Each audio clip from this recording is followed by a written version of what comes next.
Welcome to BDI Briefs. This is another exciting installment where we take a brief look at important issues about the emotional side of diabetes.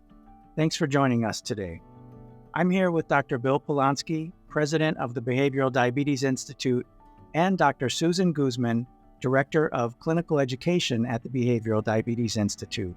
Both are prolific researchers and clinicians in diabetes psychology who do so much for all of us living with and working in diabetes. My name is Scott Johnson. I've lived with diabetes for over 40 years and have been active in the diabetes social media space and industry for a long time.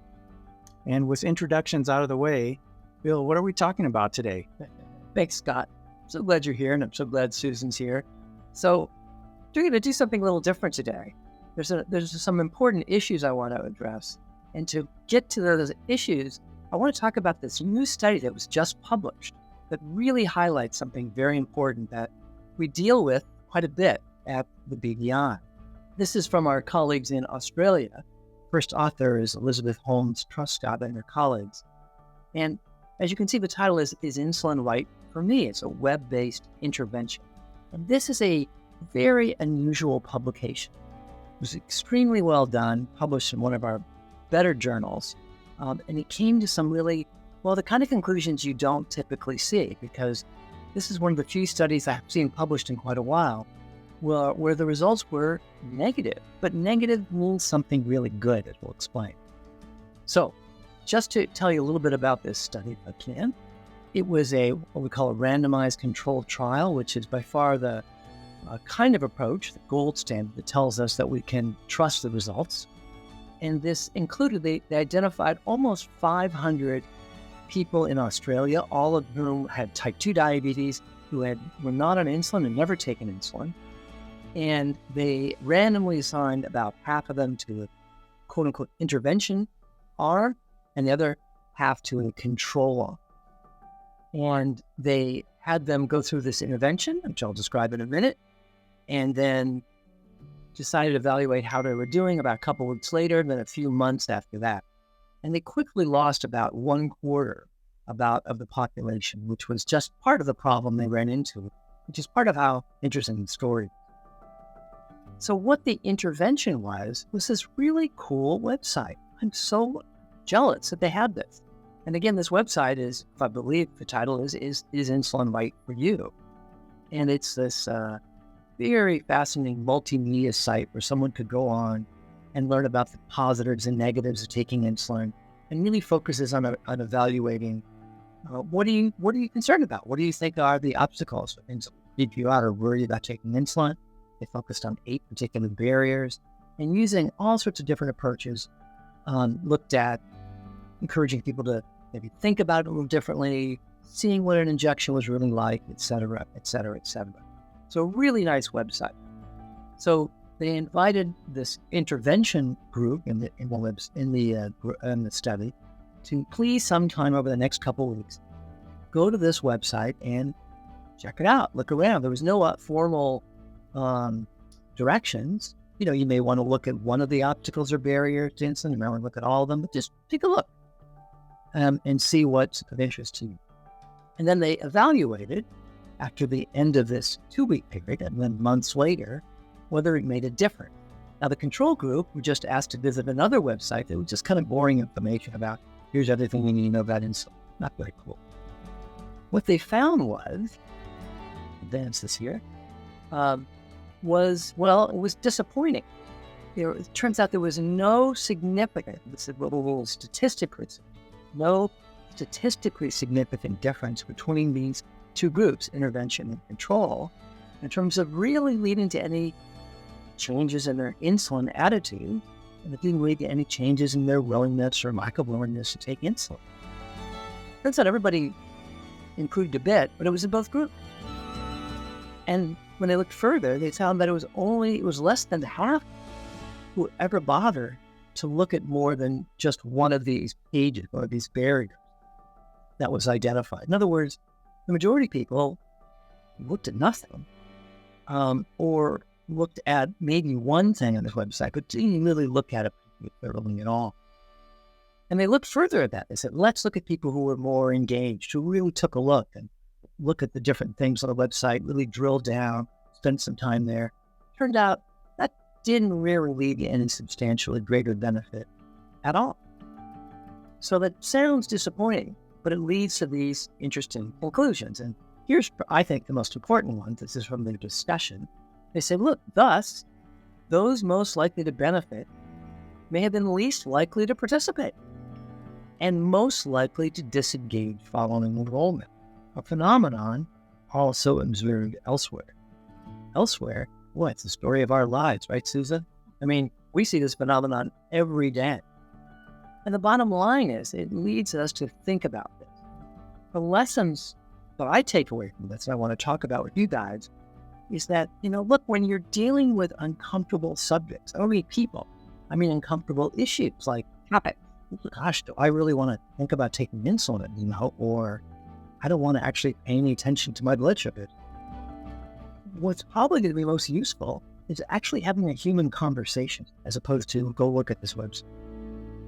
But when asking people to consider issues that they'd rather not think about, once again, having a human conversation is going to more likely go to do critical importance. Scott, you know this even when you're living every day with type 1 diabetes. We spend a lot of time trying to look at, if we look at, the AGP or Dexcom Clarity, this fabulous historical data that can help you understand and look at one's data over the course of time. But it's kind of aversive. It's like saying, why don't you go balance your checkbook?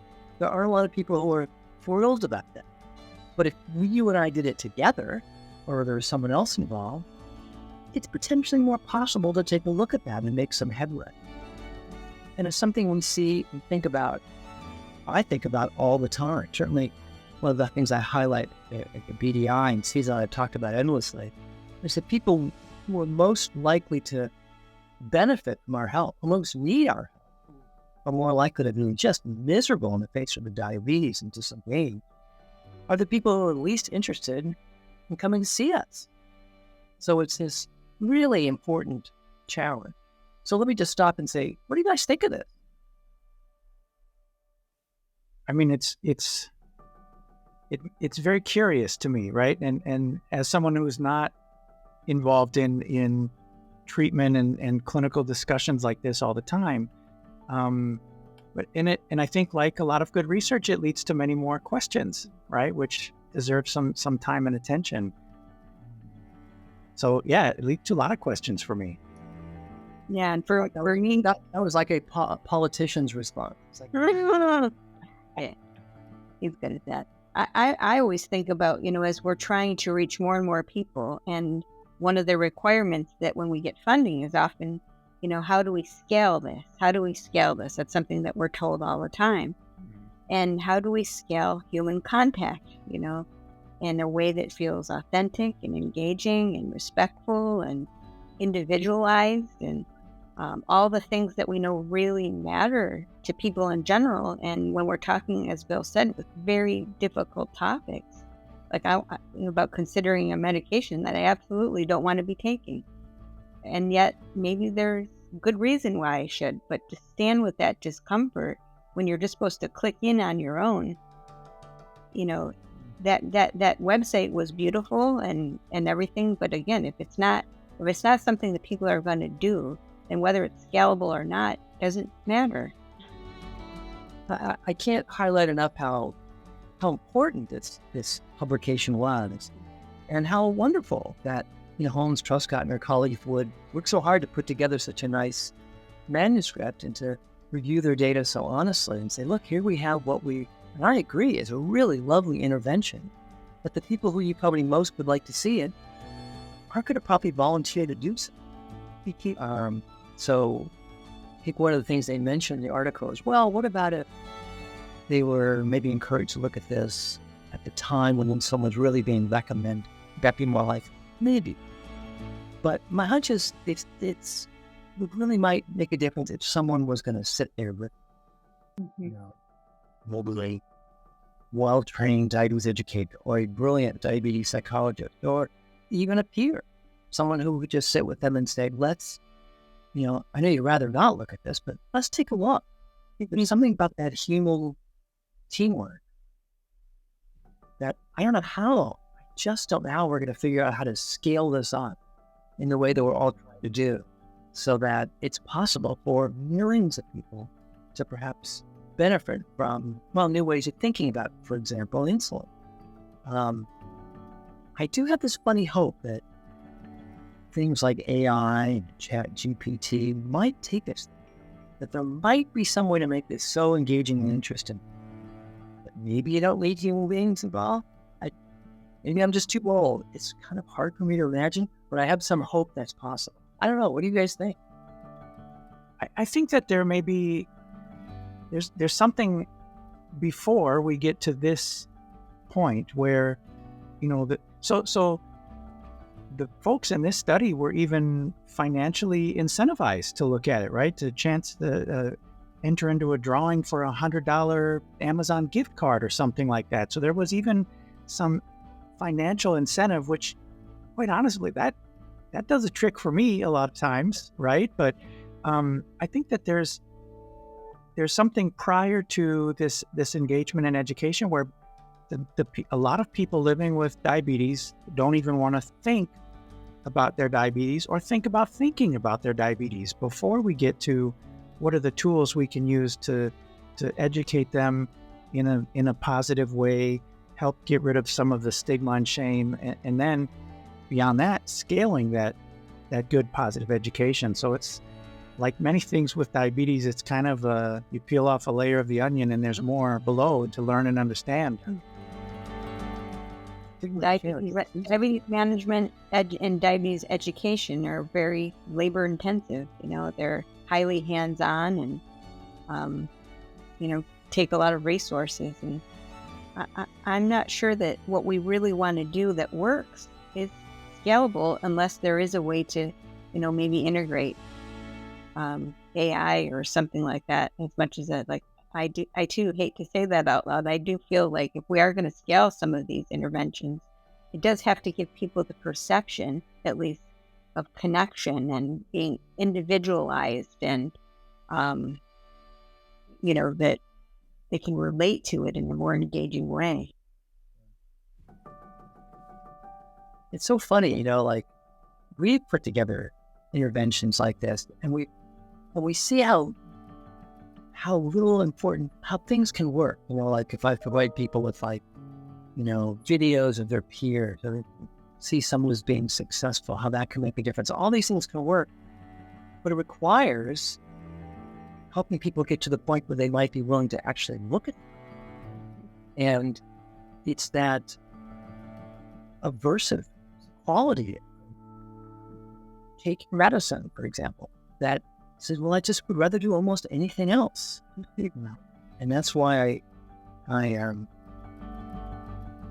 humble in the face of this. And reading this manuscript, so well done, really reminds me of the challenges. Years ago, I should mention, I'd almost forgotten about this. We put together a workbook, a conversational workbook on this subject about the different ways in which you might be worried about going on insulin, and here's some new ways about how to think about insulin differently, etc. But it was designed as a conversational workbook that a healthcare provider would talk about with their patient. And we were planning and hoping that one of the insulin companies was going to fund the development of this. And we had one insulin company that was absolutely thrilled by this and delighted. And when we finally finished our final planning, we said, so what we want to do is we want to send this out to patients all over the board. No, please don't send this to anybody. The idea is this is a conversational workbook. It's designed so you can have a conversation with someone. They just wanted to send it out. So we said, we didn't want to do that. This is going to be a waste of my time and waste of their money. So it remains this interesting, odd challenge. And the other thing I thought of, though, when I read this study was thinking about the project that you did on insulin initiation. And the number one thing that predicted someone who was reluctant to actually start. And that was being able to actually experience like a saline injection, or having someone help you do it right then and there and live and in person. And that's something that you can't do this week, or watch somebody else do it, virtually. But that's not the same thing as going, before we even talk about it, I want to show you how, because people have all these fears and concerns and previous experiences with injections that are not subcutaneous, right? So they think, oh, wow, this is going to hurt. And, if a healthcare professional can help them see that a little poke with a very small needle is like, oh, wow, that's it. Like, that's an intervention that can't be done virtually in any capacity, whether there's a live human on the other end of it or if it's recorded. That requires an experience. Yeah, although I might argue the point that actually online or a video approach could be useful, except what I'm concerned about, and I know what you're concerned about, are all the people who are never going to watch that, who have zero interest in looking at them. To me, that's a really big challenge. Yeah. So anyway, I know we shouldn't just go on forever. We want to just bring up this issue. We think it's really important. There's a strange kind of delight I feel about this too, which is, I guess it gives me a sense of job security, that the fact that human conversation, at least for the foreseeable future, is going to be pretty important when we think about how do you support people to be more successful managing their diabetes, when almost by definition it may be involved talking about, looking at stuff that we'd rather blow it off and deal with it later. Yeah. And if we can find, I would even go a step farther than we'll want to blow it off and look at it later. But I think diabetes is so scary for so many people that they avoid thinking about it at almost all costs, including their diabetes management and eventually overall health. I just think there's a lot of emotions there that we're working hard to understand and learn how to help, but there's a lot left to learn. Well, anyway, thanks for all being here, and hats off to Holmes Truscott and their colleagues for publishing this lovely article that really stimulates our thinking, and I hope it will yours as well. And I turn it over back to you, Scott. Well, just to quickly wrap up, big thanks, as always, to everyone watching, and thank you two for bringing up this important topic and digging into it a little bit. It's always fascinating and enjoyable to learn and talk with both of you. And I'm excited to do it again in our next episode. So we'll see you then.